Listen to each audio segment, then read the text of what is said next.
Hello! Welcome Hello. to the Plastic Age Plays Twitch channel. We're going to do a little impromptu, unannounced play of Trinity Continuum. This week, we figure with everything going on in the world, getting a little bit of extra tabletop out there for people to check out is going to be fun and good, and a chance for everyone to get their mind off of the various garbage going on in the universe. And I have some very special guests with me tonight. Let's go ahead and do our introductions up front. We're going to start with Ailey just because she's familiar to the channel. So why don't you tell us who you are and who you are playing in this lovely game of Trinity Continuum. And as you know, also please your pronouns, their pronouns, and any other relevant data you wish to share. Hello, I am Ailey, she, her pronouns, and I will be playing Ruby, also she, her pronouns. And you'll find more about her in game. She is a bit of a world-famous rebel. Excellent. Love it. Looking forward to it. Next up, we have Richard. Please tell us who you are, what you do, your pronouns, who you're playing, and their pronouns, please. Richard Rawl. So you're talking about real life things that we do, or the character? The character. Okay. So, Yeah. Whatever's. It's an open book question. Answer it however you want. all right. Well, the character's name is Thoth. He's sort of a occultist and a science guy. So it's the cross between those two. And so that's as much as I know about the character so far. I'm going to be exploring it as we go because this is an interesting new game system. Beautiful. And lastly, but most certainly not leastly, Cherry, tell us who you are, your pronouns, who you're playing, their pronouns, and what they do. I am playing a medic, a medvic, if you will. My name's Victoria in game, and a Cherry in real life, but I go by Cherry. And call me whatever you want. Whatever pronouns fit you is fine by me. Not really too picky about that, but generally she, her, but anything and everything is fine. And my character, I don't know. I have a pretty cool idea, but it's my first time playing a D10 system, and certainly Trinity Continuum as well. So we'll see. Excellent, yes. And today we are playing, in fact, Trinity Continuum by Onyx Path Publishing. We're playing the Trinity Continuum core, which is set now or now adjacent, so 10 minutes into the future.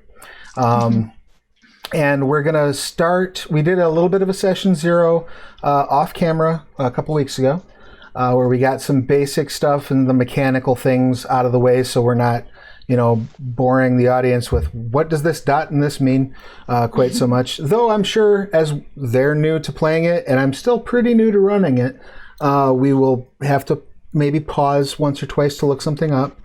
Try not to get too bored and turn away if we do that.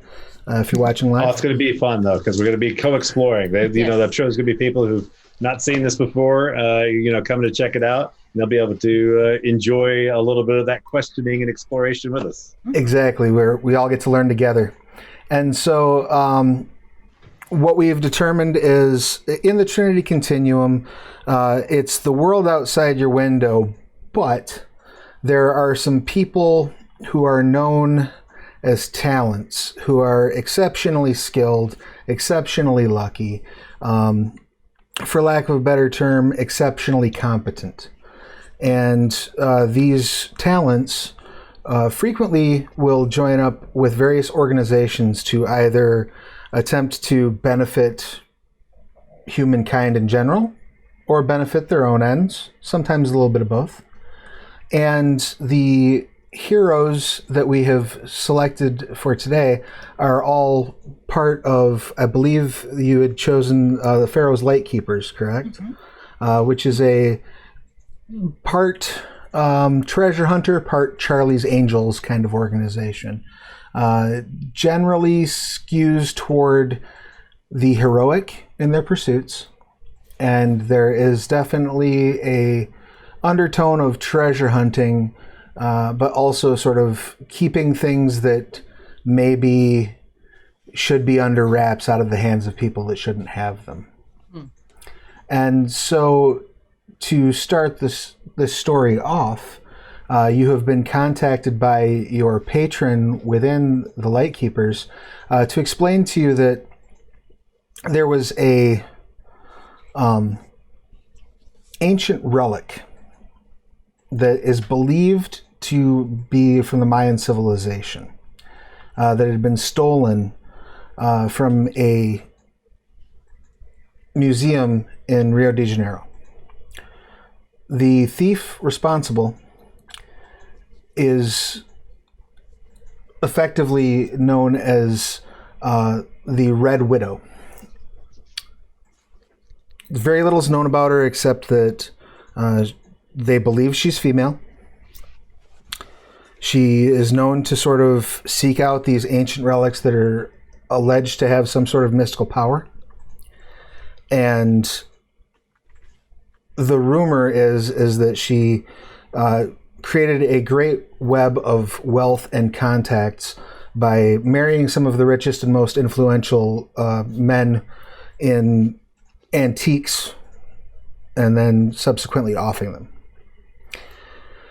However, due to some exceptional detective work and a little bit of blind luck, some witnesses were able to piece together enough information to allow your contacts at the Pharaoh's Lightkeepers to think they have it sort of pinned down as to where she might be taking the relic. There is a set of ruins in the jungle about 50, 60 miles in from the nearest piece of civilization that, according to some old legends, this relic, it's the head of the defeated is the rough translation to it. It's a skull that was allegedly used in games, but for some reason, according to the legend, would never decay. And it's believed that if this is returned to the resting place that was held in the temple where it was found, that the person returning it might be able to unlock some sort of arcane secrets or arcane weapon. You have a map that is supposed to roughly guide you to where this temple would be, and you have some basic ideas that this is probably where the Red Widow is headed.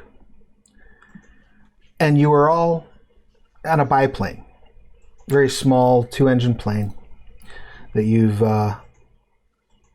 commissioned, gotten a hold of through your contacts, the Pharaoh's Lightkeepers, making your way above the South American jungle. It's a relatively peaceful day. The weather's calm.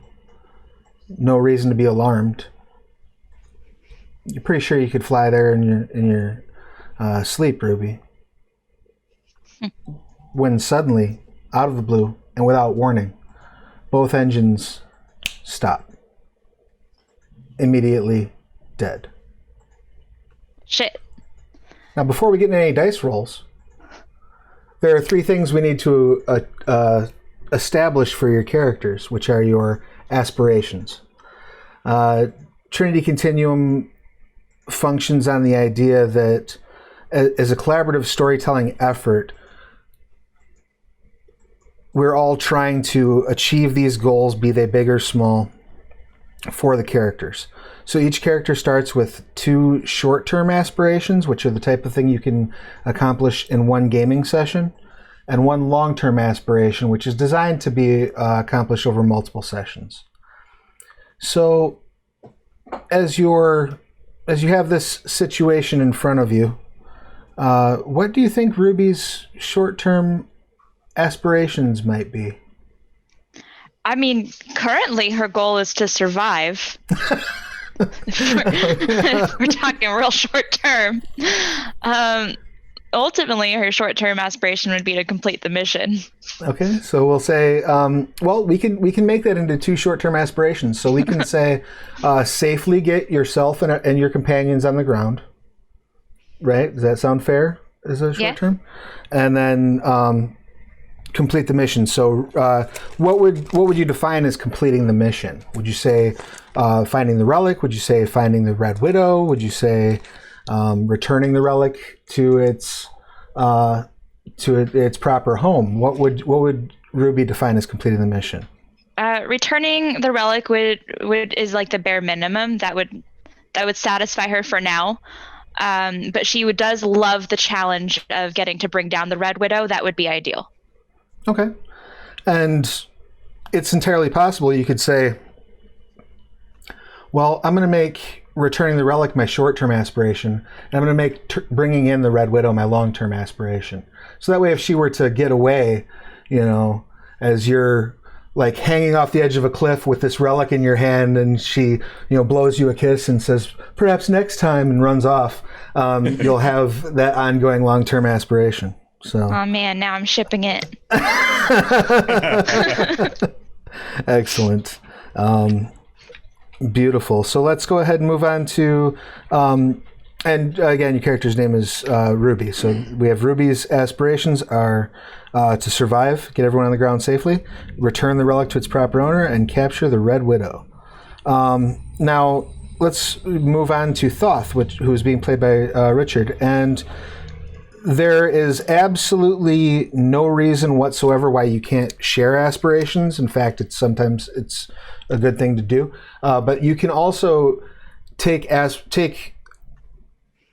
different takeaway from an aspiration, right? So, perhaps, and again, it's entirely up to you. But just to give you an example, let's say if you were playing someone who is very press oriented.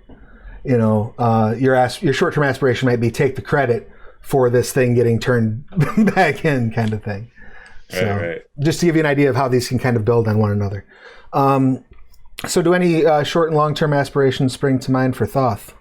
Well, for a long-term aspiration, for short-term, one of the things that Thoth would be interested in is trying to find out if this relic, if the arcane basis for it, first off, if it is in any way arcane or has any effect at all.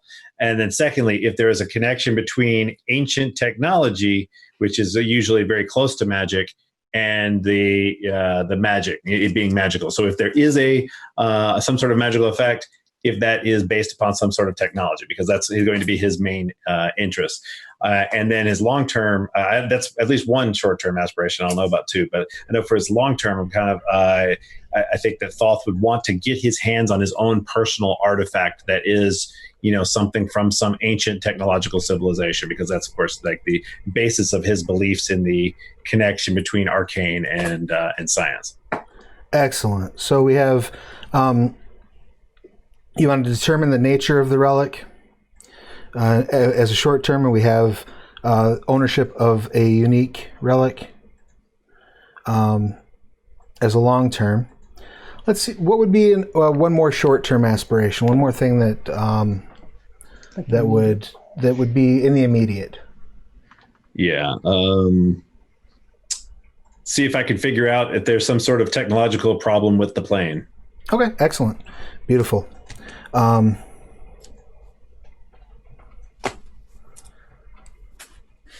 I'm just going to say isolate the cause of the failure. Malfunction, yep. Yeah. Beautiful. Okay, and then lastly, we have Victoria. What would Victoria's short-term and long-term aspirations be at this point? Well, obviously, team survival is the most immediate one as well as Ruby's.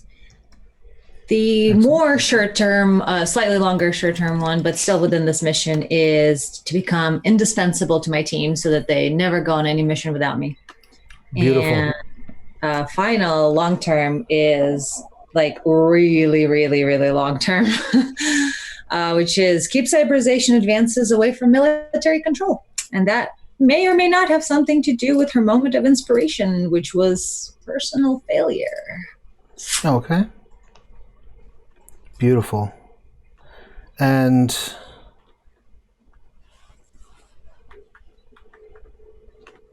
so you said keeping the which advances? I'm sorry, for military control. Cybernetic, Cybernetic advances. Excellent. AI type. Well, hold on. Let me see what exactly I said. Wrote down. Cyberization advances. Okay. Is there a particular to bring it to narrow the focus just a little bit in terms of achievability? Is there a particular technology that she is concerned about? Maybe some particular Yes. item that was tested on her, or some particular That she tested on. No. Well, yeah, she is a origin path military brat, role path medical practitioner, but now has an allegiance to Lightkeepers for reasons. And it would be specifically exoskeleton, like robotic. Would you say brain computer interface? Because that's what a lot of times, like they go into your brain to allow you to connect with things. No, that's fine. Oh. It's actually specifically creating military drones and making humans into military drones by giving them an exoskeleton. So at first, human plus exoskeleton, but also in ways in which their limbs and other things are replaced with cyberization as part of military experiments. Nice. Okay. And so she's specifically trying to sort of steer things away from that level of development. Cool. I love it. Cyberization is great, just not under the military-industrial complex. Makes sense. Makes absolute sense. And those are all absolutely wonderful aspirations. I've got notes, and please try to keep them in mind as we're playing, as these are the goals you're going to be seeking to accomplish. But first, before anyone can accomplish anything, we need to see just how well Ruby can keep this plane from immediately falling out of the sky like a brick. So, that piloting there, we entrusted the pilot to the right person. You will need to make a piloting check, and I'm going to give you a +4 complication to this check because your engines aren't working. Yeah. Okay. So, but as we've discussed, piloting is very much, what Ruby does. So, I'd like to give you the option, if you'd like, to choose a gift from piloting that might help you here. Yeah. What are my options? What this would do is you have that inspiration, the thing that makes you a talent, the thing that sets you apart from everyone else. Inspiration fuels these special gifts, and those allow you to, from a story perspective, they allow you to adjust fate favorably.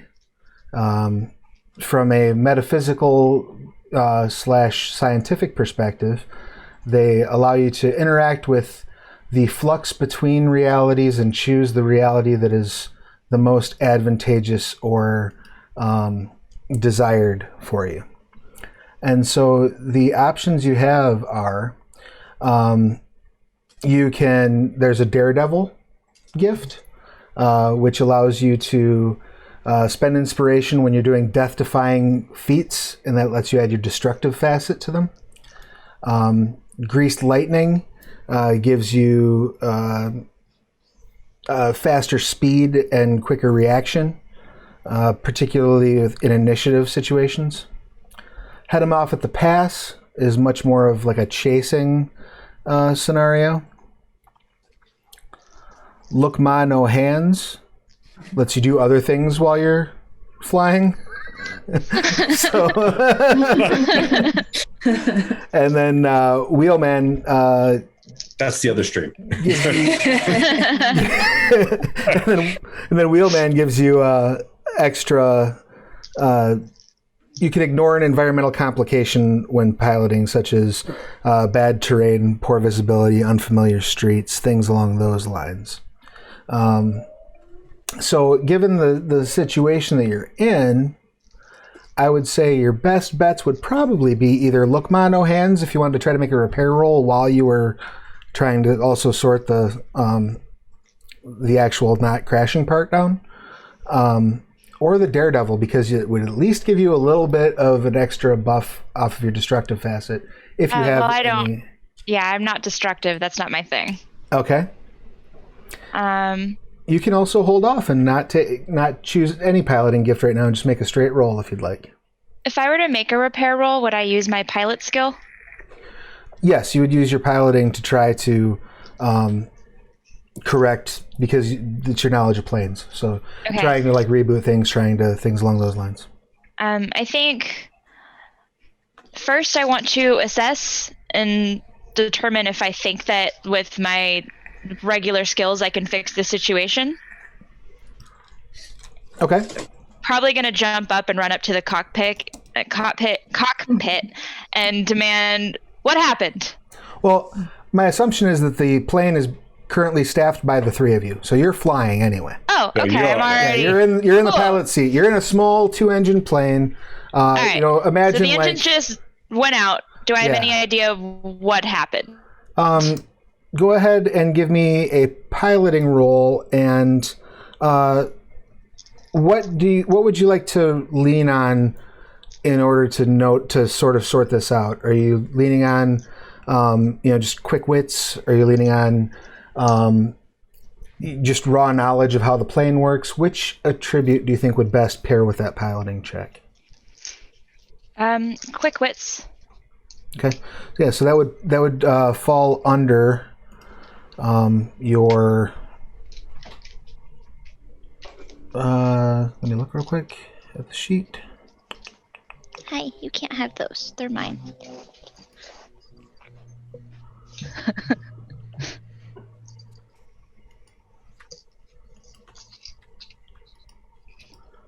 So if you're going on quick thinking, let's do pilot plus where are we at here? Sorry, my thing is running a little slower than I would like it to.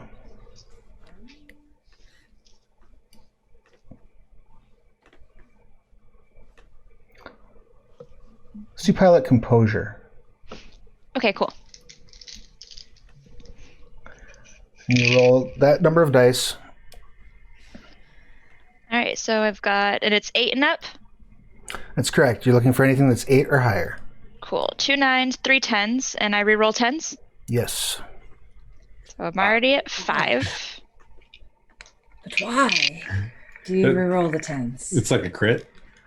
Yeah, All right, so you so get 5. 5 total? Excellent. Yeah. Yep, so the way it works is successes in StoryPath system are a currency. So when you have a complication, for example, right, you can either buy that complication off, or you can choose to succeed and keep the complication going. So for example, if she had that +4 complication because the engines were just dead, she could say, and she gets 1 success, she could say, I'm going to keep the complication. So she might be able to get the plane on the ground without anyone getting hurt, but it just won't fly again. Like it does so much damage to the plane and the landing that it's irreparable. You'll need a new plane, for example. But if you get extra successes, you can buy like cool little stunts and tricks to go along with it. Now, so your total successes in that was just enough to buy off the complications of the engines being out. And as near as you can tell, you must have hit something that interrupted you've not lost any fuel. Your instruments seem to be fine. And none of the other electronics in the plane seem affected. So it seems as though you must have hit something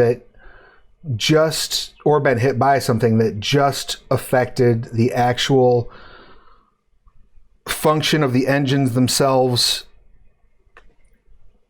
possibly even on like a chemical, like the fuel burning level. Like nothing ground to a halt, nothing sparked, nothing blew up. It just stopped burning gas. Sounds like sabotage to me. Yeah. Interesting. We got a mole. Somebody put water in our fuel. So at this point, like, do you do like kind of simultaneous things? Like, for instance, so my character has like the polymath trick is the thing, and so it's like I'm basically it's science, technology, and enigma. So like puzzle solving, reverse engineering specifically for enigmas, and and then like science history. I guess there's like a specialization you get, and then a trick in one of your skills. Yes. Is that right? Right. And Yes. so that's in science. I chose that. So so how would I?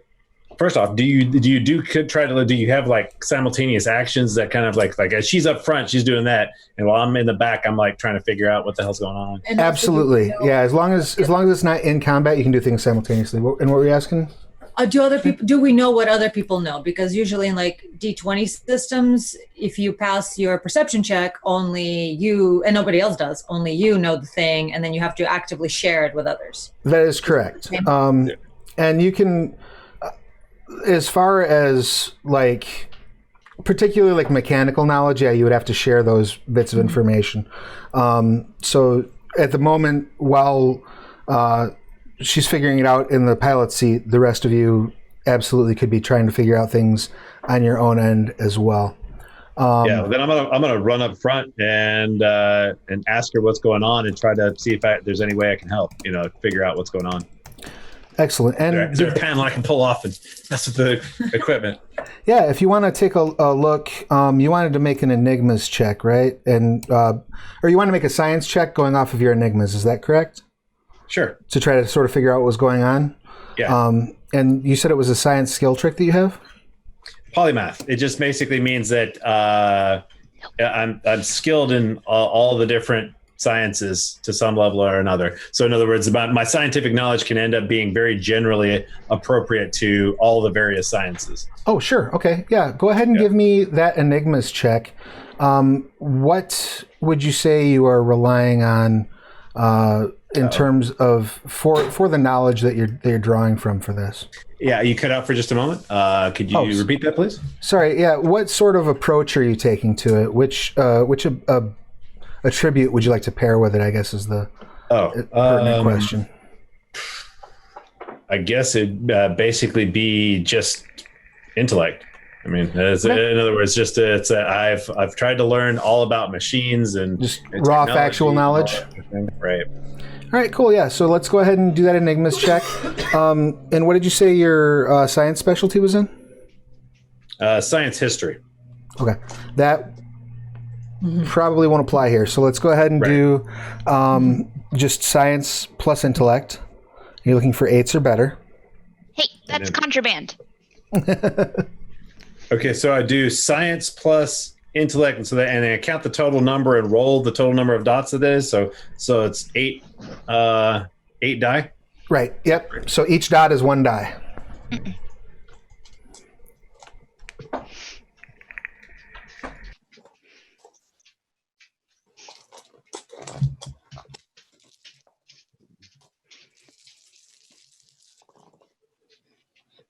All right, so I've got 2 10s, a 9, 2 10s and a 9, and then everything else is below. Excellent. And you may go ahead and re-roll those 10s. If they come up 8s or better, they count as additional successes.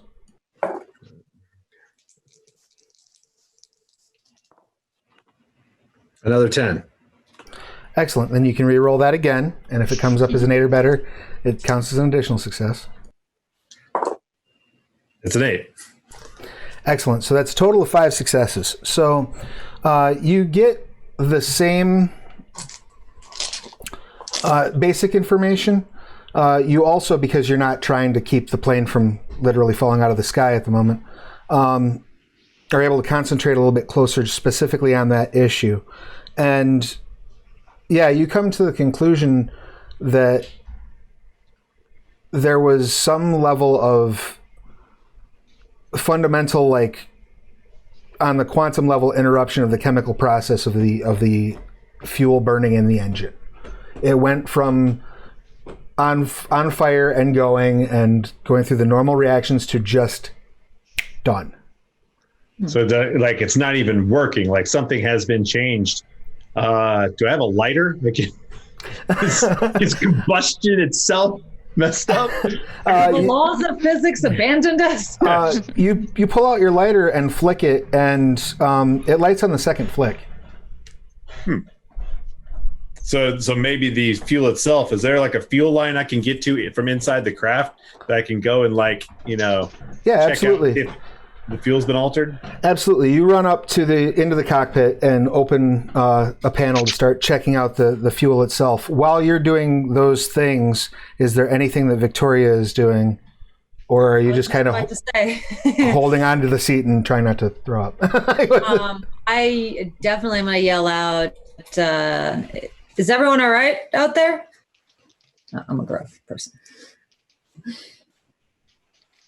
You guys, you hurt? We're okay? trying to figure out what's going on with the plane. Fine. No injuries. Not yet, but get in a safe place. We're going to need you. It's like, brace yourself. So did Ruby land the plane, or are we No, we are gliding down. Thankfully, these little prop jobs don't just go right. They tend to glide. Okay. You are gliding, and right now she is in control of that descent. Okay, because there is this. Do I believe I can land the plane safely? You're pretty sure you can land the plane safely. You are, with the extra success you got, you're pretty sure you can at least attempt to restart the engines. Okay, cool. So, but what were you asking, Cherry? Sorry. Oh no, I was just going to say that there's something I grew up with watching on the TV as one of the comedy things in Soviet Russia. Well, it wasn't Soviet, but it was a skit that had the plane going down, and it was playing out the skit of what's happening inside that cockpit and the cabin. But every week it was just going down. So for years, it was just forever falling down.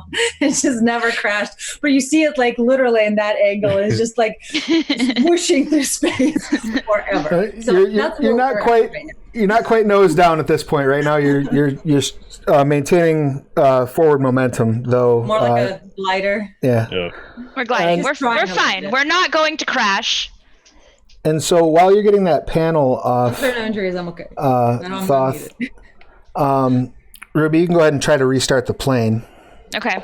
I'm going to give you a +2 complication due to the effects that have happened to the engine, which again, you're aware that something has happened to them. You're not quite aware of what's causing it. So if you can buy off that 2 complication with your piloting roll, you won't have any issues. If you don't buy them off, you can succeed with some consequence. So what would you like to go with this sort of restart process for your attribute? Composure. All right. Yeah, just keeping your head cool. All right. Yeah. Just go ahead and see that. I got this. I know this.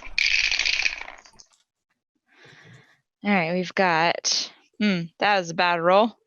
Neat. We've got 1. It's a 10. 1 success. Okay. So you can choose to let the engines sputter and not start. Or you can choose to start the engines, but you feel as you're sort of, hitting the buttons and pulling levers and trying to get those re-kicked, almost as if there's something like you might blow an engine if you push this too hard. You'll probably still have one that's going to work, but one of those engines might go. I can still land without, I can glide us and land us safely without starting the engines. Theoretically, yes. Okay. I think I'm just going to let that happen. Okay. Because you have failed a roll, quote unquote, you gain a point of momentum. Neat. So that is, anytime you fail a roll in this game, you get a consolation for that failed roll. Sometimes it will be an advantage on a different roll, but in this whenever there's not a specific consolation, it's momentum. You start the game off with 1 point of momentum in your pool for each player present. So now you have a momentum pool of 4. All of you can draw from the momentum pool, and as long as everyone's okay with it. And what momentum does is it gives you bonus dice or bonus enhancement. It can do one of those two things. You can also spend momentum to ignore complications. So I'm just going to note that you have a momentum pool of 4 right now. Okay. And there's not a place to put that on the character sheet, so we just have to... Yeah, because it's like a group pool. So it's really something that like I need to track is the story guide, how much you have. So while that's going on then, and you're kind of making that call, Thoth was checking out the actual fuel line. So this is definitely going to be a science check. What other skills? Were there any other skills you had specialties in? When it comes to specialties, so 3 or above, it's just science and enigmas. But I do have a 2 in technology, also that would be related. And then when it comes to attributes, it's a 5 in intellect. So I mean, from what I understand, but how do skill tricks work? So in other words, like how would I apply the polymath skill trick, for instance? Sure. Let me look that skill trick up real quick. You said it's called polymath? Uh-huh. All right. It's basically when somebody who's highly trained in interdisciplinary study. So in other words, somebody who's spent a tremendous amount of time in all of the different sciences instead of specializing to one. Beautiful. Okay, so this specifically helps when you are building an invention to spend momentum to ignore the requirement for a specific type of science specialty. But I can, because you have that, I'm happy to rule that if you want to spend a momentum on this roll, if everybody's okay with that, that we can give you a +2 enhancement to figure out what might have caused this problem. Yeah, I'm fine with that. Sure. You good? Yeah. All right, cool. Excellent. So you have +2 enhancement from the scientific polymath. It does cost the group a momentum, but the way enhancement works is as long as you get a physical success on the dice, it applies. So if you were to roll and get nothing, the enhancement doesn't matter. Okay. So then you would it would be a science roll, and are we going to go on intellect again, or are you going to be leaning on fast thinking? What's your approach? No, it'd be based on intellect again. All right, so go ahead and roll those dice and let me know how it turns out for you. Again, looking for 8s or better. Yeah, because like the other question is like, how it turns out for you. Well, yeah, because there's also like with enigmas, I do have reverse engineering as the specialty for enigmas. So that my enigma skill is actually higher than my science skill. So I just didn't know how all those things interact. So that would work. You can make it work. It interacts. the way that would work is the specialty provides you another +1 enhancement. Okay. So because you're making a science roll, it applies when you have a specialty. It applies to a related roll that's not that ability. So because you're making a science check and you're going on the reverse engineering specialty, that specialty applies, gives you an extra +1 enhancement. Okay, so in other words, I can do a science roll. Okay, so like you require kind of a science roll for this as opposed to an enigmas roll, and so therefore, but because I have this specialty in enigmas, I can use something from enigmas on the science roll. Is that what I'm understanding how the game system works? Absolutely. Gotcha. Okay, cool. That makes sense. All right, and so then I've got, and then now I should be rolling my science plus intellect plus the 2 from the... You don't roll the extra dice. You just roll the science intellect, and then if you get any successes on it, those automatically count as extra successes. But I do get a +1 for that specialization in enigmas. That also works as an enhancement. Okay, so enhancements are added after the fact, and so I've got 3 enhancements total? Yes. Gotcha. Okay, and then I just need to roll 3 + 5. So 8 again.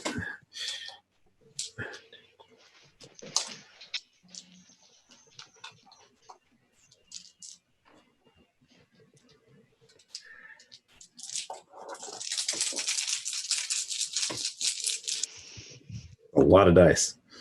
I've got 2 successes and 2 10s. All right, so roll those 10s again. So that's a total of 4 successes. And then, right, because you got two that were less than 10. All right, so it's 5. 5th. And that's not. All right, so that's 6 physical plus the 3 enhancements. You have 9 successes. So in addition to answering the core question, which is what caused this to happen, and what you determine from that is that that the chemical, for probably 5 seconds, the fuel just no longer burnt, as if it was no longer combustible. As if for that moment, either it lost its properties for combustibility or physics just stopped working. Okay. And so that's going So the to engines be... are flooded. No. It just stopped. So Yeah, but what I mean is that so it stopped, and so what ends up happening is like in an engine, if you get too much fuel, it won't start up properly because too much fuel has gone in unburned. Right. It functioned as if the engine had flooded, but the actual mechanical of too much fuel going in there did not occur. It just behaved as if it had. And so since you got 9 successes, I'm going to grant you 3 other questions you can ask me to sort of get what are called, because to take it to a meta level, the way the game functions, there's 3 areas of action. There's action adventure, which is the plane's crashing, I need to make a roll to make it stop. There's intrigue, which is I need to convince them that we should all panic because the plane's crashing, I need to make it stop. Or convince them not to panic. And then there's investigation, which is what you're doing now. So I'll say, since you got 9 successes, I'll let you ask 3 questions, which will give you extra clues as part of the investigation. What would be the first question you would want to ask about this situation? You know that despite the lack of additional fuel, the engine stopped as if the fuel had stopped burning. There's no indication of any sort of mechanical error that took place. Is the fuel still viable? That's in the fuel in the lines. It appears to be, yes. Okay. So the fuel's still good.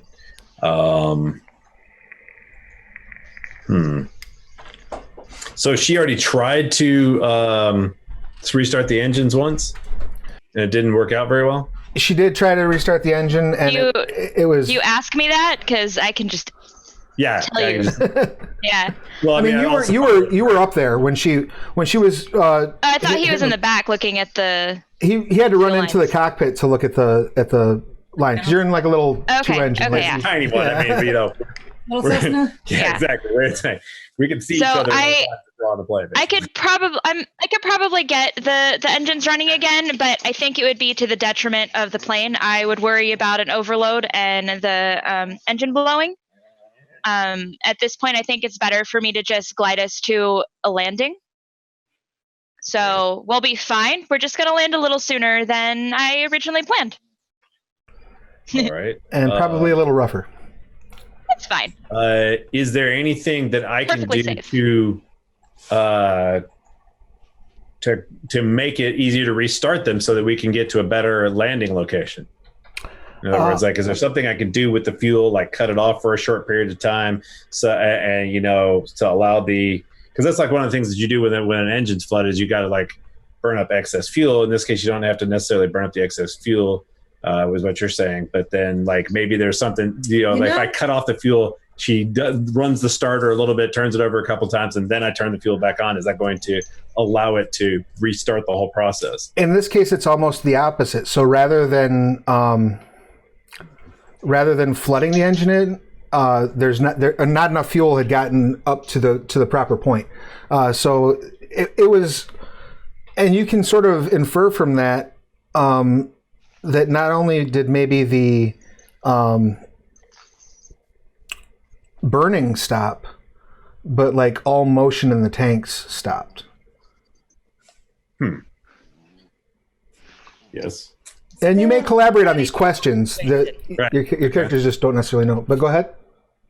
Yes. So I know you told me to brace and all that, but that's not how I roll. I'm definitely going to stick my face in there where the two of them are in the cockpit. And I will attempt to use Victoria's survival MacGyver skill to see if, first of all, at first, like just thinking about survival, can we safely land would be something I would like to determine, like how much danger are we in. But given the fact that it's specifically MacGyver as her survival skill, I'd like to see if there's any MacGyvering that can be done with cross this wire with that wire, tie it in a bow.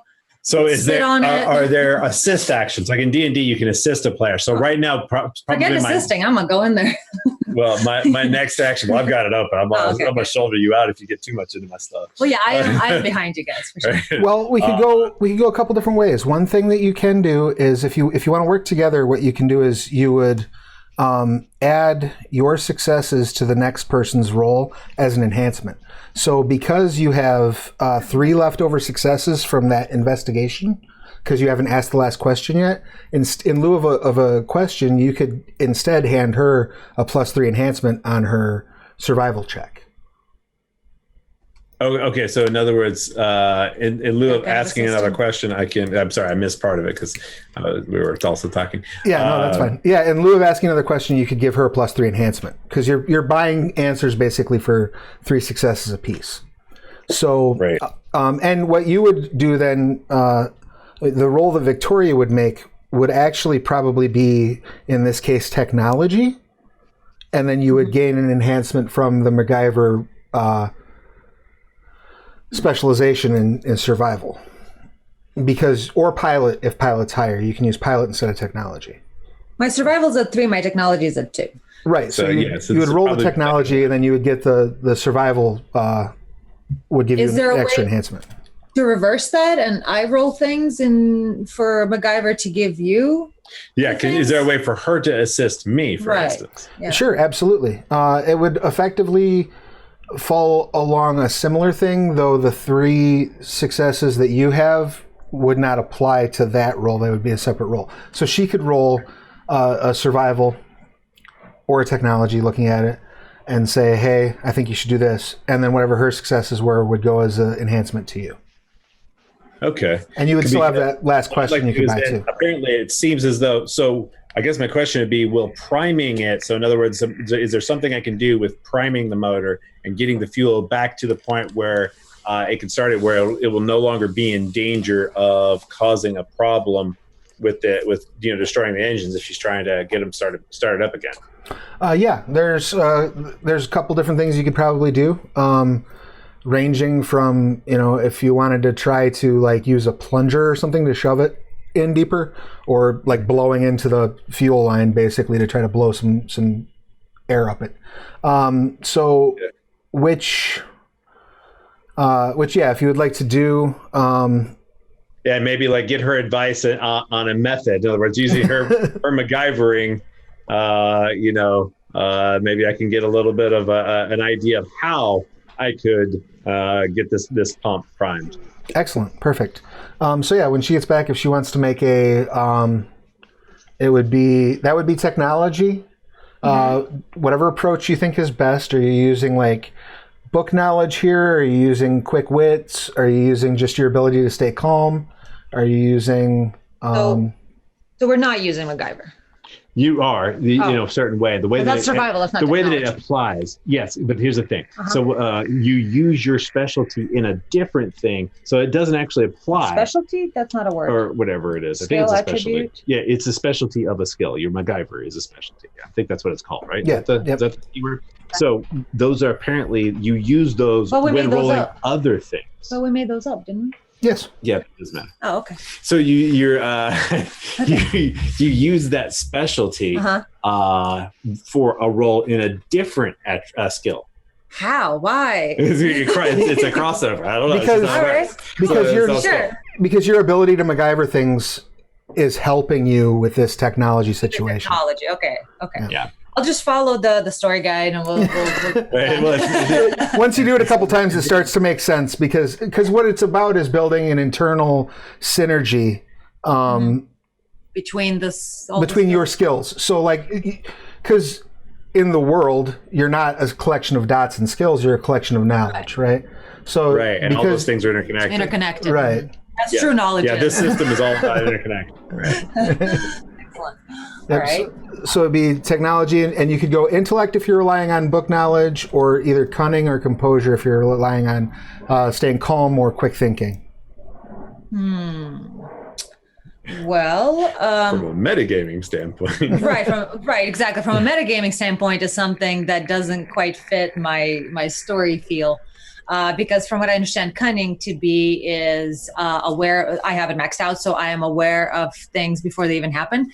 And in Far Cry 5, they talk about keep your head on a swivel. That's the first level or one of the levels is head on a swivel. The way that could apply here is that you're trying to listen for what's happening with the engine, and if it's you could actually use it. That would make a lot of sense.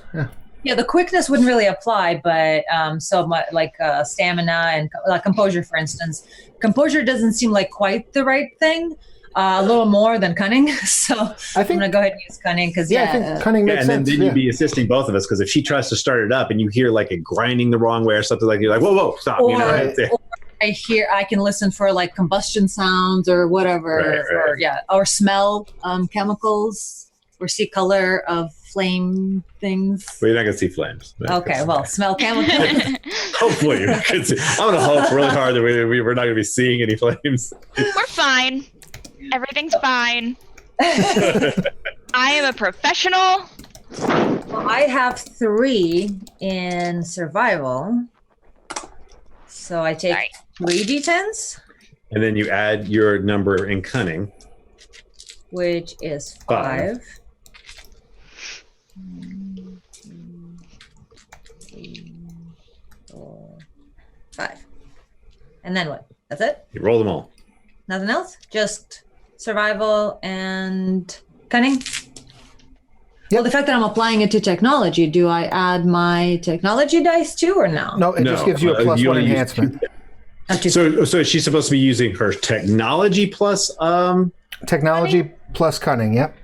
So that would be the total number of dice would be the total number of those dots. So 5 and 2. So you're gonna be rolling 7. Yes. Yep. So I am using my survival, what is it called? Specialty? MacGyver, but I'm rolling for technology and cunning. Kind of. But I wouldn't be able to use MacGyver if I didn't have it. I wouldn't be able to do this at all. How is it going to be used? It's going to give her an enhancement, you said? Yes, it grants an enhancement. So as long as you get 1 physical success on the dice, you get an automatic free success on the roll.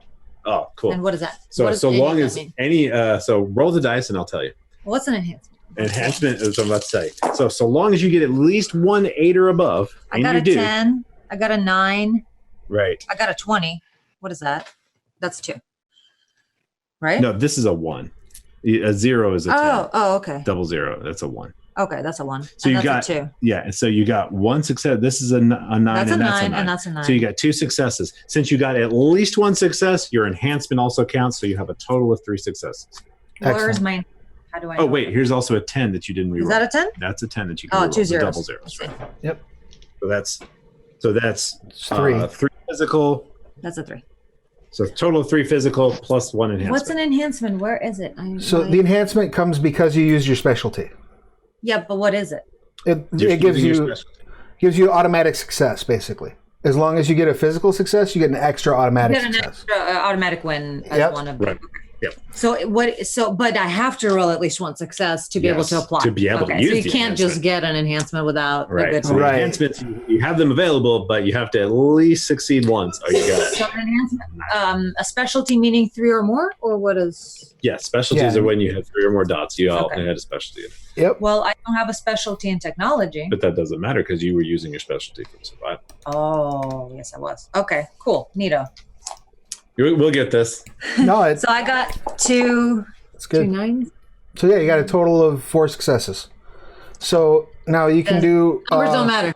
All right. you can do one of the you can give enhancement. So as you're all working as a team, you can give your enhancements. So if you want to give your enhancements to Thoth as he's working to pump the to prime the pump, you could do that, and then whatever enhancement he gets from his roll, he could pass on to Ruby as she's trying to land the plane. Yeah, I'm definitely a support class. Or hopefully restarting it. It'd be nice to see, if she feels comfortable. Then once we've made some repairs, that she could start it back up so we can land in a place where we can take off again. Because it'd be rainforest a lot of times not the best place to land. That's true. That is true. So now you can go ahead and make your. It would either be technology or pilot to actually get the tank primed properly. Okay, so I would make a technology roll now. Yep, unless you have a pilot score that's higher. I do not. I can also snap instructions, if that helps. What does that do? That's from like a piloting specialty? Yeah. Cool. Oh, do you have snap instructions as specialty in pilot? No, not in pilot.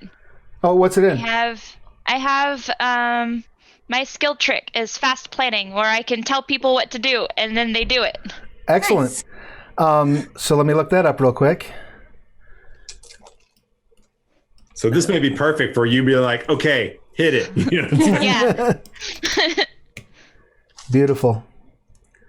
I love it when a plan comes together. So yeah, you have a knack for responding quickly and decisively. You can activate the skill trick to give a brief order, and the first action taken by an ally of the character that follows the order has the target number of the roll reduced by... Wow.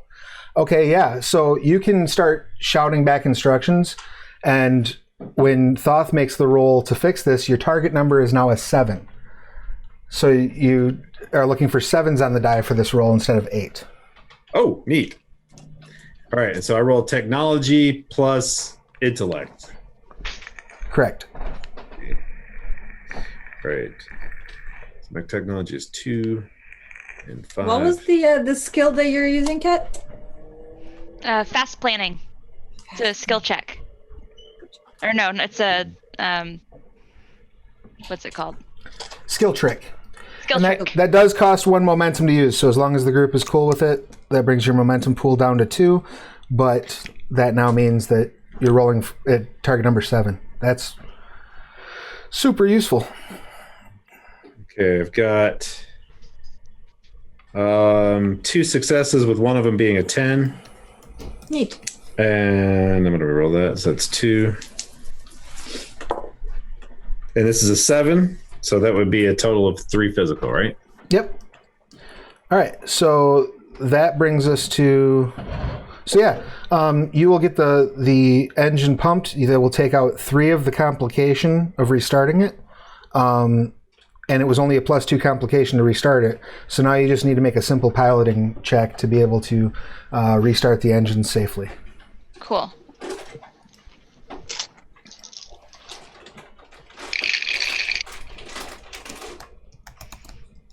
One, 2. Oh, yep. We almost forgot because Victoria had added the enhancement to your roll, so that was another 4 successes. So yeah, you'll have like 6 enhancement on this as you're starting the plane up. You're gonna get this. You're gonna nail this. All right, I got 2 successes.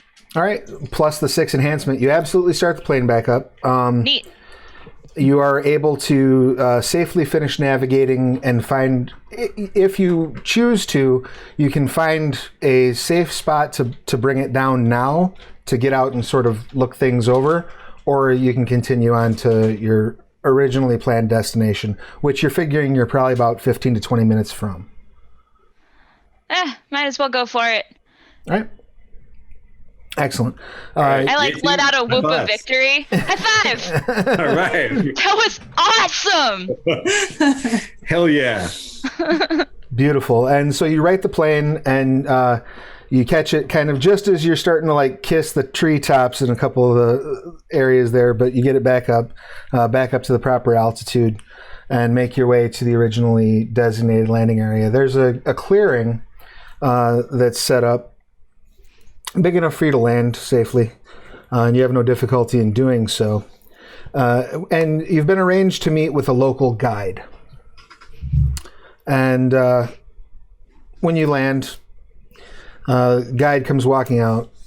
He's a Brazilian guy. Looks like he's probably in his late 40s, early 50s. He's just wearing jeans and like a short sleeve button-up shirt. Got a hat on. Looks like it's probably very weathered. Probably been uses it on a regular basis to keep the sun out of his eyes, that sort of thing. Has a machete strapped to his hip. His name is Carlos, is what you were told going in. So Carlos sort of approaches as the plane lands. Are you doing anything specifically when you get off the plane? First, I want to check over my baby. Okay. Even the plane. Yes. So as you're looking over, you've all pretty well looked into this at this point. And I would assume, Thoth, did you share you were sharing the details specifically of what had happened, right? Right. Yeah, as near as you can tell, there's no mechanical cause for what happened whatsoever. Nothing's out of order. Nothing is, Yeah. Just got to double check for my own anxiety. We were supposed to meet that guy, right? We were told Yeah. to meet this Right. dude. So Ruby, Yeah. do you have a good idea where we were when that happened? Because there may be some sort of object or something that's causing some sort of anti-technology field or something like that in that area. And so if you have got a good idea where that is, we might use that as Triangulate. to triangulate a location where we're going here. So Yeah, I'm sure there's a track log, right? Yeah, I mean, you would be able to go back and look at like what time it occurred, and then figure out from there where you were at. Yeah, you're able to narrow it down pretty well. You figure you probably walk back that way, given the terrain, probably an hour to walk back to where it was. Yeah, it happened about an hour that way. all right. I hopped down and introduced myself to Carlos. Yeah, while all that's happening, while they're checking over the plane and talking, this Carlos guy, I don't know. I'd like to use my cunning and such to examine his body language, his general demeanor, and try to figure out if this is the Carlos that's supposed to be, or if he is friendly, just all the paranoid things. Why don't you And as I'm walking right up and grabbing hand, how's it going? Excellent. Why don't you go ahead and make an integrity cunning check for me, Victoria? Integrity. I do not have. Zero in integrity. All right, so it'd just be unmodified cunning unless there's another approach you would want to take in terms of like watching his behavior. We could say maybe... Well, were we told? Empathy? Empathy would be okay, yeah. I was like, if we were told anything about him, I could try to use, but if we were just said, hey, there's going to be a guy named Carlos who's going to meet you, then yeah, I'd probably use probably empathy. Yeah, empathy. That's a good point. Like, what information were we given about him? Just a name, or do we have like a photo or some sort of secret code? No, you were told his name was Carlos. He was a local guide, friendly, and was going to take you to where they thought the entrance to this tomb was, or this temple was. He's just random dude. He's not like part of our thing. Right. He's a local contact, as opposed to like a member of the Lightkeepers. So yeah, you can make an empathy cunning check. That'd be fine. 9, 8. 9 and 8. Okay. Yeah. He does not seem Right. particularly off-put. He doesn't seem particularly worried or nervous. But like a sociopath killer might be not worried and nervous. But that's a 10. Oh, that's a 10.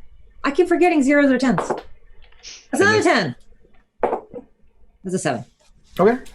The only thing you notice is there's a slight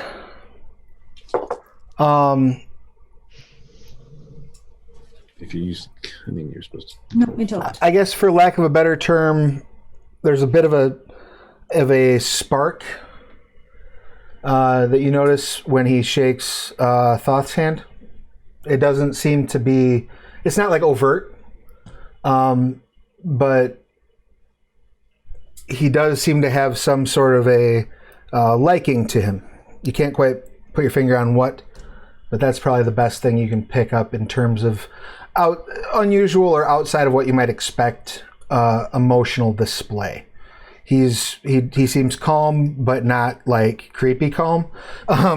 He's Everything as it should be. All right. Right. yeah. Okay, this time it's fine. That military upbringing. Yeah. Don't shake his hands without gloves, you guys. You don't know where he's been. He says, "I've been in Oh, she's silly. the jungle." It is my job to keep you all safe. We don't know what jungle pathogens might be. I give him a hug. He looks surprised, but sort of slowly reaches around and hugs you back and says, "I was told you were going to the ruins, yes?" That's right. Lead on, my man. I have been very well paid to take you, and he starts walking while he's talking. But I would not sleep well at night if I did not try at least to dissuade you momentarily from this quest. And he's like pulls out the machete and starts cutting a path as you're walking through. I want to interrupt you for a second. So, have you heard what direction? So we flew in from this direction over here, and it's about an hour's walk to where we had something weird happen with our engines. Are we headed in that direction? Generally, it looks like, yeah. About how far away is the temple? Hour and 20 minutes, maybe. So okay. So do people have problems with mechanical equipment near the temple? No, nobody ever takes mechanical equipment there. But I do know that a few of the local tribesmen were skinned. Neat. Skinned. Oh. Okay. Well, what do we have to defend ourselves? That's an excellent question. What would you have liked to have brought with you to defend yourselves? Probably at least some guns. A weapon of some type. You can all have a sidearm, a pistol. That's no problem. All right. I have 2, at least. Sure. So she can go in akimbo. Definitely. Yeah, he says. Yes. Last year, a couple of hunters were found about 20 minutes, half hour away from the temple entrance, missing their skin. Gnarly.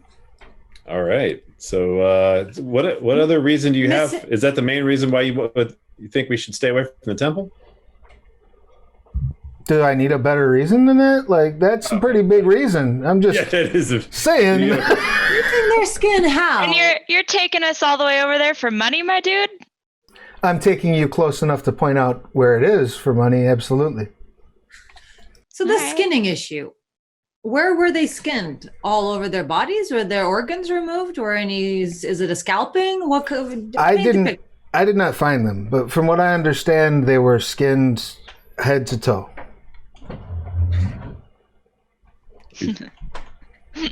Gross. That does not sound like fun. Why would someone need that much human skin?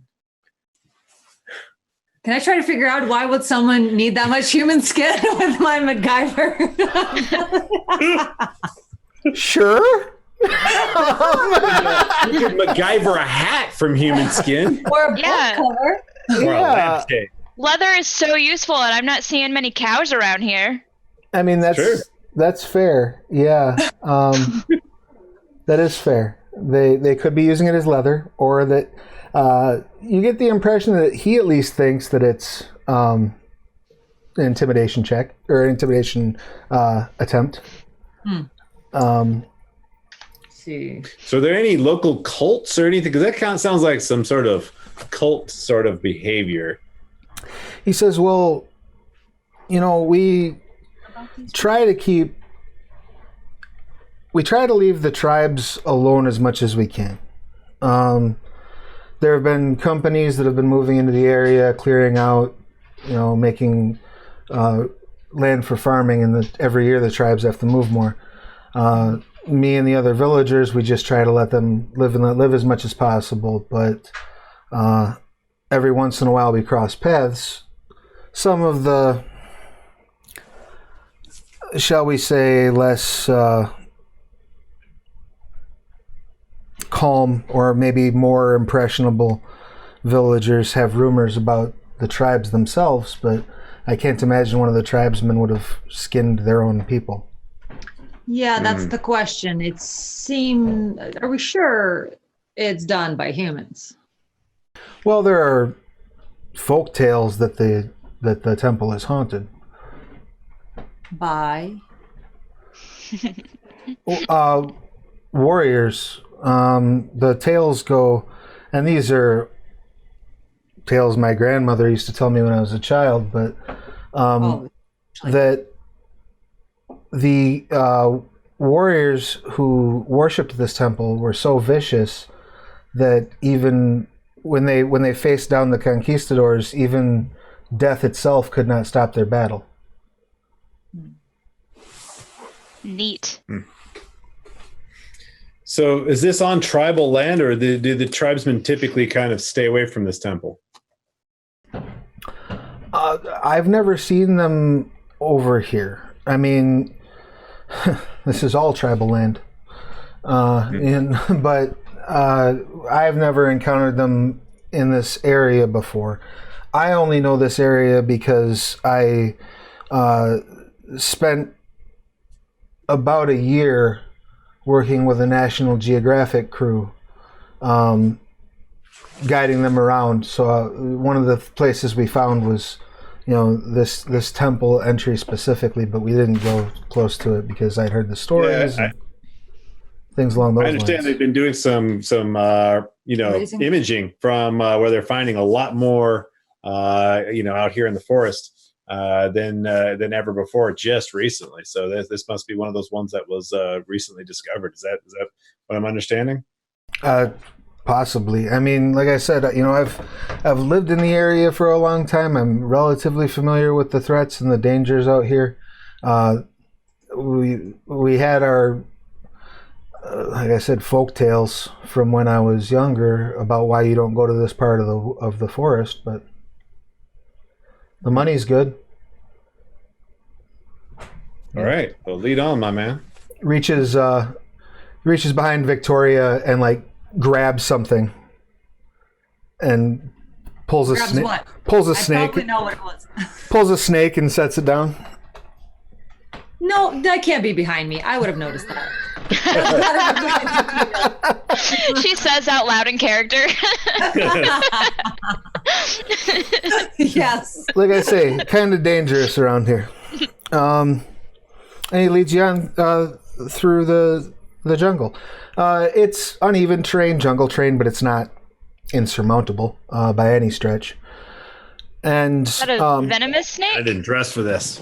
he says, no, it's harmless mostly. It's a constrictor. So not dangerous. Yeah. Cool. Yeah. Yeah, properly dressed for a trek in the jungle. It is a little warm. He takes his hat off and waves himself a little bit. Operation skills could use some. Yeah, I know. You knew we were going in the jungle. We were going to a temple. Are temples found anywhere other than jungles? I guess. He's Yes is the answer. he sort of, like, without warning or any real, like, obvious sign, just stops and points the machete ahead and says, it's about 100 yards that way. You see where the two trees form kind of an arch. He points. It's very, very obvious the area that he's pointing to.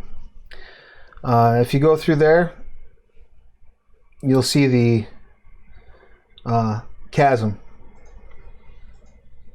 Chasm. Could you lend me that machete, my good sir? You have an extra? I suppose. He gives you the machete. Gotta have. Guns are great, but blades never run out of ammo. It's true. It's true.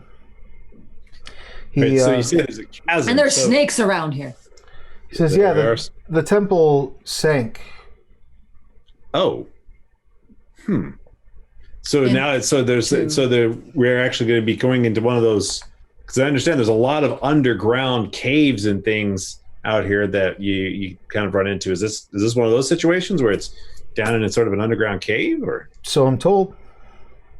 Oh, so you have, that's right, you haven't gone here.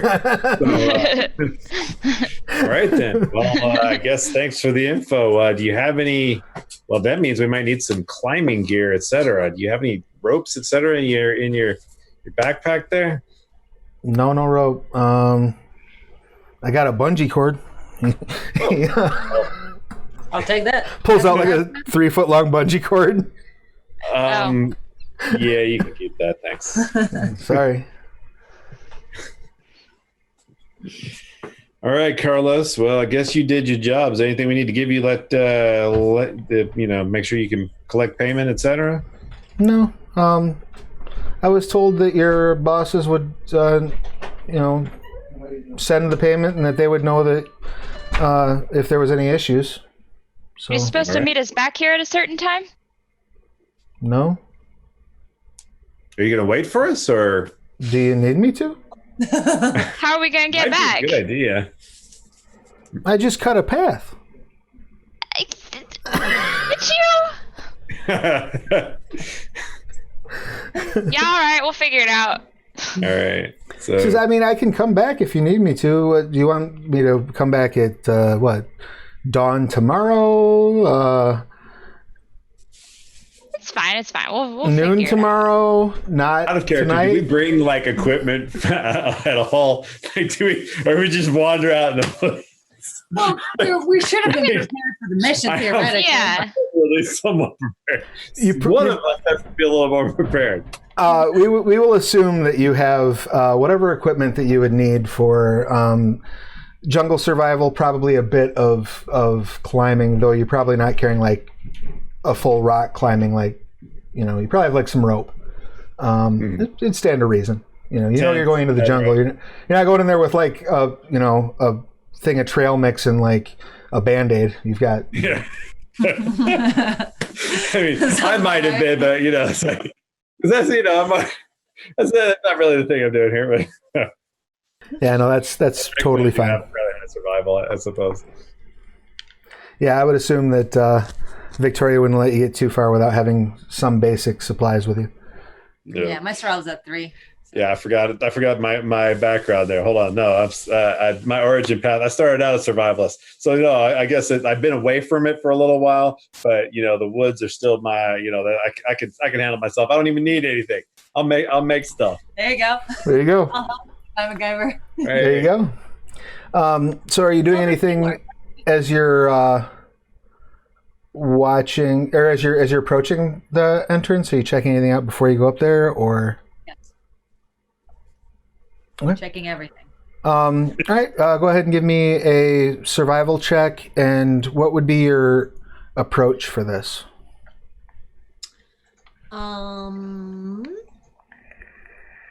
Probably either composure or intellect survival, because I'd like to just essentially be aware like as a driver, they teach you as you're driving a car, you got to be able to see all of everything around you and the other cars and the people and the pedestrians, that sort of thing. As we're walking towards the temple, I'd like to just keep an eye on everything, including snakes. Let's do that composure then, I think. Or not composure, I'm sorry, cunning. Cunning. Oh yeah, sure. Oh yeah, duh. So survival cunning, 3 and 5. Yeah, if I can do the same thing, like I'll get a question about like presence. So can presence be used to be like say you wanted to be kind of stealthy? Would your understanding of or your natural presence be capable of kind of being inverted? So like it would come into more into play like if you were going to try to distract somebody so someone else could be stealthy. Gotcha. That would be more of the use of presence, I think.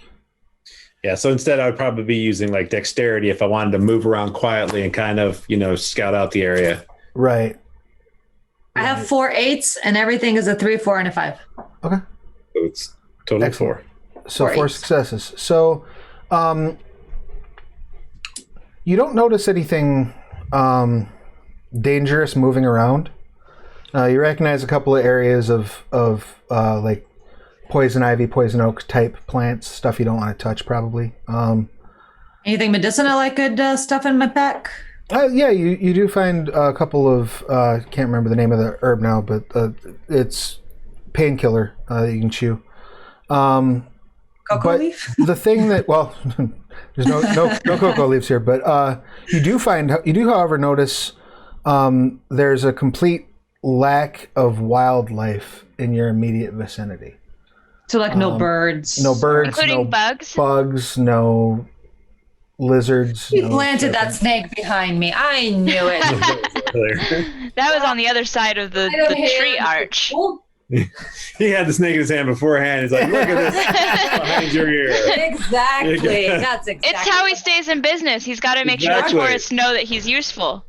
Right. And it's just a little, it's his friendly little garden snake. He ends up sticking it back in his pack for later. Right, he just uses it to fool the tourists. No, there's just an absolute lack of wildlife. Probably for about your immediate vicinity. So, as if even the bugs. Do I notice that? Probably not. Okay. Probably not right off the bat. I mean, she was looking around. She had a pretty good roll.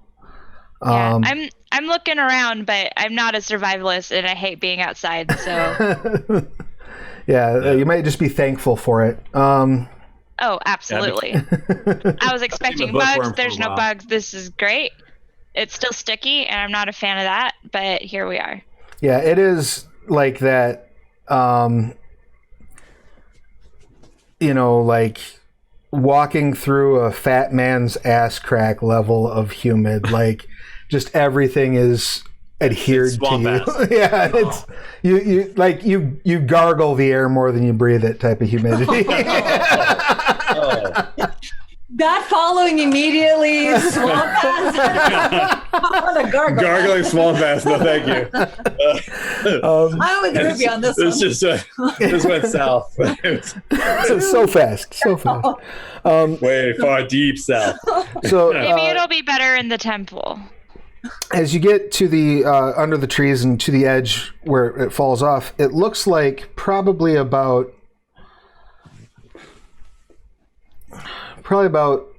400 meters across,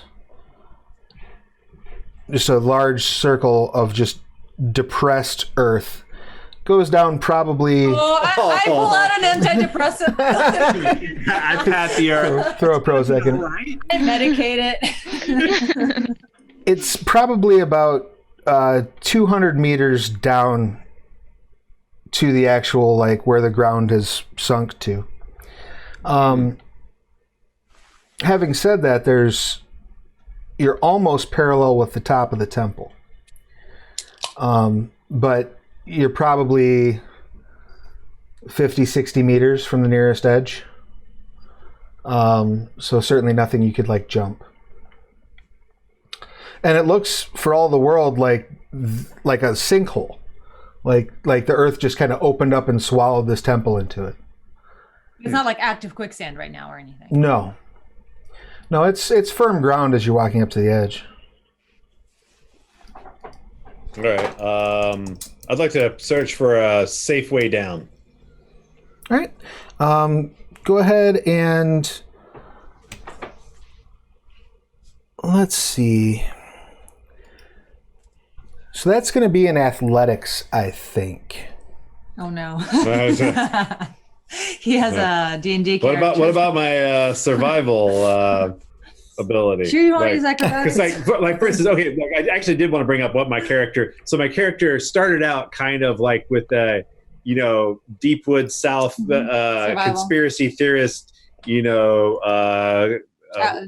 prepper kind of Far theme. Cry 5 people. Right, and so that's where the survivalist actually come with a survivalist background. But then he like goes into more of the he kind of reacts to that and goes more towards the more academic stuff later on, and that's how he has this connection between the magic and stuff with the technology and all that. So it's just so he was a survivalist, and he's just been away from it for a little while. Okay. Where I would say survival would probably come in more handy specifically here would be if you were looking for areas where it's exceptionally not safe, like places to avoid would be a little bit, I think, more along the survival line. But you know what? I'll let you make that check. But we are going to give you a +2 complication because you're basically using process of elimination to try to find the safest way to get down. Right. And then maybe also dexterity. See if I can assist you in some way. Dexterity would be fine. It would, because you are still sort of looking and checking things out. You could even go with like might. If you're like pulling on branches and like. Actually, dexterity is higher for me than might is. Yeah, that would be fine. Let's do survival dexterity, and you're gonna have a +2 complication because you're working backwards. So question. What is a complication exactly? So if I want to help, and I'm kind of useless in terms of, I do have 3 in survival in terms of MacGyver, but I'm not like a outdoorsy survival person. But right. I do have like danger sense and small unit tactics as my edges. So would that be helpful at all, or is that not how? Because we haven't introduced the edges thing yet, so I'm not sure how they work within the system. Danger sense specifically. You wouldn't have been snuck up by that snake because you have danger sense. I also have danger sense. I had 1 success. Oh, no. I re-rolled it. It was a 10, so it only counts as 1, and then you get the re-roll, and then that doesn't count as anything.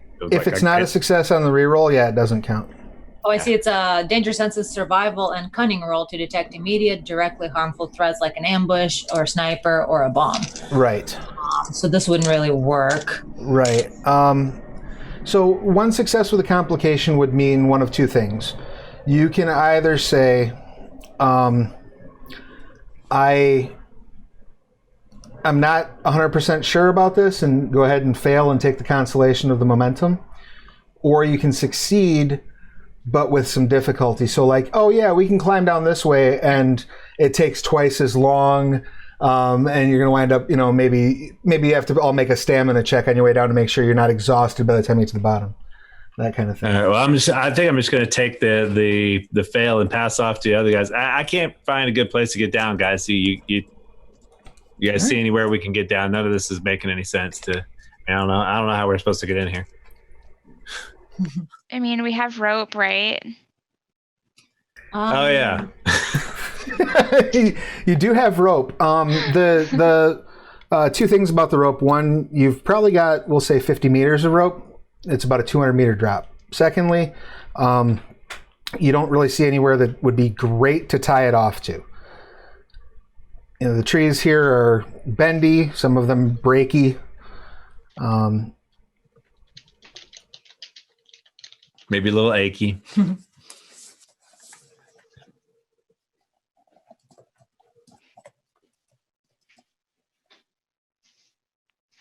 right, so do you want to let's see. Rope, MacGyver's not needed. Right. So if I were to, you know what? You guys want to try to see what the complication does? Can I retcon and decide to just take the complication? Yeah, and just because I like to see how that ends up working out anyway. Mm-hmm.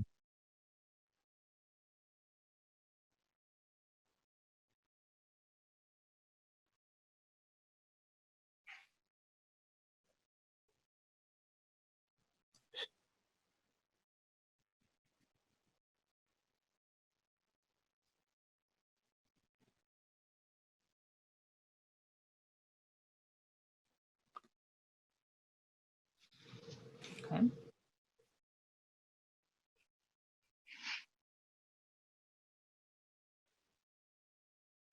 Modified? What does that mean? Unmodified. Oh, Where is stamina? it's right there in your attributes. So I'm going to roll 4 because I have that. Oh, there it is. Oof. 8. That's because Travis accidentally muted. Thank you very much for letting me know right away, Precious. I'm asking them to make a stamina roll because they climbed down the side. Unmodified stamina roll. Cool. Ruby is complaining the entire time because she is not built for this. Damn it. 1 success. Excellent. You're sweaty and gross and your hands are sore, but you're fine when you get to the bottom. And I only had 1 in stamina, so I failed. Excellent. Almost 7. Almost. All right. So you will receive 1 injury condition due to fatigue. So that can either be, realistically, you're going to need to sit and rest for that to go away. Or not, because my skill trick, the one and only that I have, is Walking Wounded. Oh, beautiful. Which allows, sometimes the world won't wait around while you're injured. The character with the skill trick can apply temporary dressings or care to patch up a wound and allow an injured character to keep going. You can treat a character with an injury, spending 1 momentum for bruised or injured complications and 2 for maimed. Excellent. But our momentum is shared. Right. So and we're down to like 2 momentum right now. I think. Why? Right, you're, Because we other things. What? yeah, you're at 2 momentum right now. Why did 'cause we you do spent- this? Let's just save it for important things like healing. I didn't know it was used for that. I will say this. We are getting very close to the end of the time, and momentum refreshes to your minimum at the start of each session. So if you want to spend that There you go. to take Yeah, care use of it. Let's do it. him, why not? So typically, how would I I think on the injury conditions, I had 1 in bruised, 1 in injured, 1 in maimed was the dots that I clicked, right? If I Right, remember. that's correct. So you apply it to the lowest penalty first. So it would go to the bruised first, and then maimed, and then or bruised, then injured, then maimed. Okay. I still don't understand how that stuff works, though. You are those things. That's how many it goes in order. Like while you're suffering one, you mean? Yeah, exactly. Because So- I don't know what I'm looking at when I look at injury conditions. There, that's very nonsensical. So when you look at those conditions, each one of them will have a plus and then a number next to it. Okay. Minus, yeah, on my thing. Is it minus? Okay. That is the complication that you suffer while you're to all of your dice rolls while you have that wound level. Oh, okay.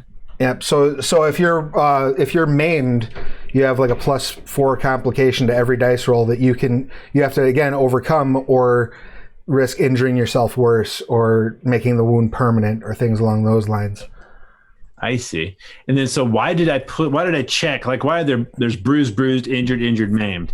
What does that mean? The Like, ones why are that there- you have checked are the ones that you have. Until So if somebody has a higher stamina than you, they get more health so levels. check. I, for instance, can do. Oh, and then it'll go down to the next one. So if I Right. take 1 bruised, my next thing that I Is take is immediately going to be injured instead of another bruise, where she could go. I can do 2 injured before I go maimed. Okay. Right. And as you get into some of the other games, like, for example, Aberrant, where you have superheroes, you have people that'll have like 10 health conditions, you know, where they can just sit and take bruised conditions all day long because, you know, Because they have bulletproof skin. Yeah. Yeah. So as you get to the bottom, there's still light down here, but it's dim. There's kind of this heavy sort of, dusty muck hanging in the air. And you can see, despite the fact that it's kind of, pretty heavily overgrown, a lot of the construction is knocked over, broken. It's very clearly a pyramid-type structure. Take out a flashlight. Excellent. You take out the flashlight, you turn on the flashlight, We have those, sure. and you immediately start to hear a rumble. What's Turn off that? the flashlight. As I the turn off the whole flashlight. area starts to shake. And you start to hear Does that change? chanting. Did any of you take any sort of linguistic type skills, languages, things along those lines? I think there's a language edge. Does it stop when she turns off the flashlight? No. In fact, it starts getting louder. Turn it back on. I have culture. Yeah. On the edges, I've got artifact, library, weak spots, and iron will. Don't know what that means. Oh, you can look them up in the, if you open your character. I can look them up here because you can just search. Okay. And you said you had, what was that? Artifact, library, weak spots, and iron will. I have Those- library and Iron Will. Library all require you to have access to it. So it's like a place that either you can And look for it also- online. Your character possesses a single super science device of the appropriate number of dots. Oh. Apparently, I've got a super science device. You do. You have a 1-dot artifact, so we can he's got- determine I've what got that 4 is. dots in artifact. Yeah, it's got 4. Oh, well, we can build that on the fly. We can say you have a, this can be like a extremely advanced, if you want it to be, this could be like an extremely advanced satellite uplink type of like mini computer. So you can access your library right there, even access like universal translation. There's a system for building them that we can go through the specifics of when we're not right at the end of game. But Let's do that. Yeah. yeah, you can have if you wanted to have something like that, or you could have something that's a little bit more on the mystical side. So we can pull that out to deal with what you're about to face down, which is let's have you make that culture roll if you don't mind, Ailey. Let's do culture, and what's the approach you're taking?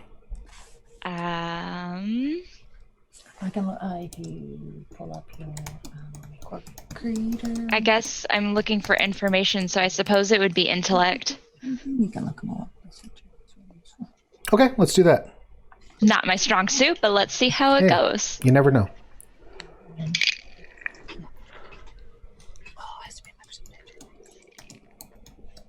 Two successes. Okay. You don't know the language. Iron You Will is people. Don't know exactly what it is that they're saying, but you do recognize that it is a chorus of voices, and they definitely sound aggressive. And as you look up, did you turn the flashlight off and then back on? Yes. No, just off. All right. I told you to turn it back on. I don't know if you did it. You did tell me that. I have not decided to do that at this time. Awesome. That's fine. As you look up, backlit from the sunlight overhead, you see maybe a dozen humanoid shapes, all of which appear to be carrying spears. And on the ends of these spears are these big, honking, arrowhead type spearheads that even at this distance you can tell are reflecting light off of numerous sharp junctures and angles, like you would expect from, say, Bronze Age worked obsidian. And that is where we'll wrap up game for this week. All right. A bunch of people with obsidian spears have shown up. Yeah, some people are asking, is this WD related, which is that's World of Darkness? I don't know what that is. Similar system, different setting. Yeah, so quick piece of history, because we got a moment, as long as nobody has to like run right this second. The Trinity Continuum was originally introduced in like 1997 with the game Trinity by White Wolf. And so it was originally based on the same system as the classic World of Darkness. When White Wolf was first sold, Onyx Path Publishing bought the IP rights for the Trinity setting, as well as the Scion setting and Scarred Lands. And so now, using the Story Path system, which is what we're playing now, the new Trinity Continuum was built on that. And so some of the terminology is similar. Some of the function is similar. They're both D10 based systems, but Story Path is a new system, and they've always been separate worlds. Just originally were based in the same system. So I hope that answers your question, Corpus Raw. Does anybody like do any crossover between the worlds, or is that like kind of, because it seems like they're kind of ripe for crossover in certain ways? I don't know. Like, I know there was nothing ever official done with it. I played. It's funny. I played in a LARP one time, like an old vampire LARP, where we had Trinity characters show up, just to royally screw with the players. Right. But yeah, I mean, you could with the old systems. Now you wouldn't really be able to, because they function as close as they are. They function drastically differently in some ways. But like crossover of the lore, etc. Like, for instance, you could make that. like I haven't read much of the I haven't read much of the core rule book, etc. But I know like antediluvian stuff is very much part of the like World of Darkness, and then you take that like, and then from like the modern perspective, you have like the ancient advanced Atlantean species, right, and things of that nature are kind of that's more this lots of people actually believe in the real world, right. And so. And whereas people don't necessarily believe in the vampires, right. There's nobody who really actually believes there's vampires. Well, maybe there's a few people, but the point is that for the most part, by and large. Whereas here in this game system, there's actually a lot of people who really do believe that there was an ancient, advanced, technologically advanced civilization, and so like it seems like there would be some interesting crossovers there. Well, and one of the cool things about the core conceit of the Trinity Continuum is that everything is possible, right? When you're using, and we only dove into just the one potential gift, and we never wound up having it happen. But as you're using gifts, even when you're spending inspiration or momentum, you are, from a mechanical standpoint, you are accessing this multiverse and sort of adjusting your own line in the continuum to go with the most favorable result. That's what's happening on a quantum level when a talent uses their powers. They're not conscious of it. It's not something they direct, other than, I want this cool thing to happen, or I want to not die. But that's what you're ultimately doing, is you're bringing your reality in line with the ideal of what you want to happen. So having said that, particularly with like places where quantum flux happens, possibly abandoned ancient ruins that have fallen into the ground and and are all mysterious. Things like time shifts, time hiccups, extra dimensional beings crossing over, all these things are possible where there's areas of high quantum flux. So literally anything could happen. Right. You could very well find a tentacled monstrosity down here, that or a vampire, or a dozen angry Mayan warriors. And the thing is, actually, is there any there's something that we've been talking about a lot recently, is that there's been in the news in just the past few months, all this stuff about the UAEs, was it unidentified aerial? No, UAPs, unidentified aerial phenomena. So the Navy admitted that all of the videos that came out in 2017 were actually their videos, and so now it's like actually there was a Popular Mechanics article all about this government program investigating UFOs with tons and tons of like evidence of it, like they're watching them for like 2 weeks off of the Nimitz, and another one on the other coast, and so all these sorts of things actually seem like they would even fit in the Continuum universe as well, because you could just like use that as material. Absolutely. Yeah. So you can really kind of pepper in whatever you want to explore, and it lets you have a very strict control over, like, I want this session or even this part of the session to go like super silly, and then we can bring it right back to the super serious. So, I mean, it lets you, you can go super complicated and then go right back into a simple, like fist fight. Right. You have a total control over the storytelling. And one of the things that I love about it is sort of, and I hope we've been able to showcase it a little bit tonight, is the sort of collaborative storytelling. How are you approaching solving this problem? What skills do you want to bring to bear? How do your skills work together as within yourself and as a group? And also, for just crafting the story itself. I can see that the game system is more about synergy and more about it's a more artistically based kind of way of doing things. In other words, I think it seems to be developed. Developed by people who are the multidisciplinary sort of people who like they look at things from the way that all of these different things interact, as opposed to the technical detail of specific thing specialty. Well, and the hope is to let everybody at the table, make sure everybody at the table is having fun.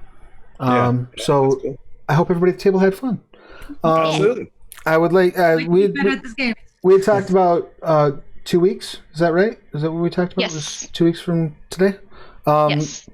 Yes, we will. Keep you posted on that. I think we were going to do the second and fourth Wednesdays. I thought that was what we had talked about. I think is the plan. Cool. All right. Well, so then we will be back here. Do you have anything that you want to share with the class before we hit the bricks, Cherry? I have a question. Yes. So if we're doing second and fourth for Trinity Wednesday, is it possible to do the first and third for Scarred Lands, or what were we going to do about that? Well, I have a Scarred Lands game I run on the first, third, and fifth of every week on this channel. Yeah. That was why we had to do second. Okay, we can do Mondays. Yeah. If that works.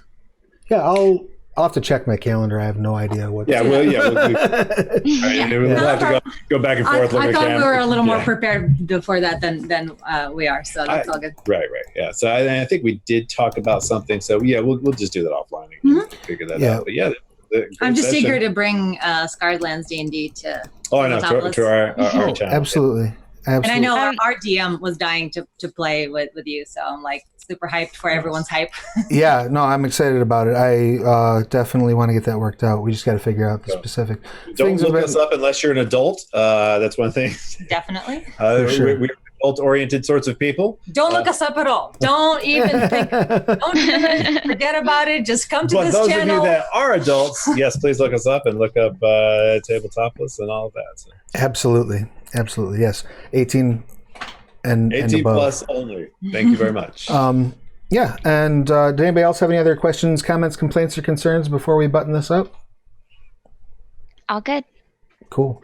I am theoretically going to be possibly running another game here in about 20 minutes. It will be on this channel if I do. We were supposed to do a one shot, but I've heard from like 3 players that they had emergencies, so I don't know if it's going to happen. But before we wrap this up, I do want to just take a note to let you all know that we had 2 new releases for Scarred Lands today. When I'm not doing this, I'm the program coordinator over at the Onyx Path Twitch channel, and I'm also the line developer for Scarred Lands. Scarred Lands just had Yugman's Guide to Gelspad Part 2 just came out at Drive-Thru RPG, and the Vengeance of the Shunned campaign that we did for community content, we just released a print-on-demand version of it. So definitely head over to drivethrurpg.com, look at the Onyx Path store, and check out that Scarred Lands stuff. And I believe they're having a sale on all Scarred Lands digital products this month as well for the rest of the month. Wasn't there a promo? I mean, maybe you mentioned it, I just didn't hear. I'm sorry. But they released Mage the Awakening or Mage. That's yeah. That was like for Twitter free. thing. Like We did last week. There were I think it was last week. Every day at the Storyteller's Vault, they did a free core book. And I know we're working on trying to do some more stuff right now. If you go to Drive-Thru RPG, there's a list. I think it's at the Drive-Thru RPG homepage. There's a list of games that publishers have made pay what you want for the duration of the COVID-19 outbreak. So if you're stuck at home looking for a game to play, there's a lot of like quick starts and even core books for games that you can get at Drive-Thru RPG for free right now in PDF. Also, we're not using it. Oh yeah, it's dope, and we're not using it for this game because it doesn't lend itself as well for this type of game. But I often use Astral Tabletop. If you go to astralvirtualtabletop.com, they are giving away their pro accounts for free right now. So you can go in there, set your game up, get all the tokens, all that stuff, everything that the pro accounts have for free. So stay safe. What is that? It's astralvirtualtabletop.com. Cool. Yeah. So and, those of you who are following our Twitter, the Earnings Angels one, I have retweeted the Mage the Awakening, retweeted it, so it shows up at the top for everyone. Yeah, and so thanks for that. Please be safe. Take care of yourselves and your neighbors and your loved ones, preferably at a safe social distance. And wash your hands.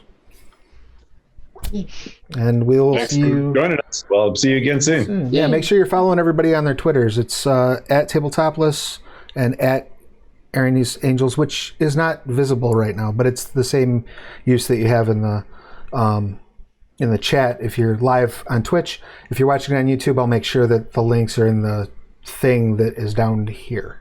And for all the Twitch viewers, do not follow any of these things. Unless you're an adult. YouTube viewers.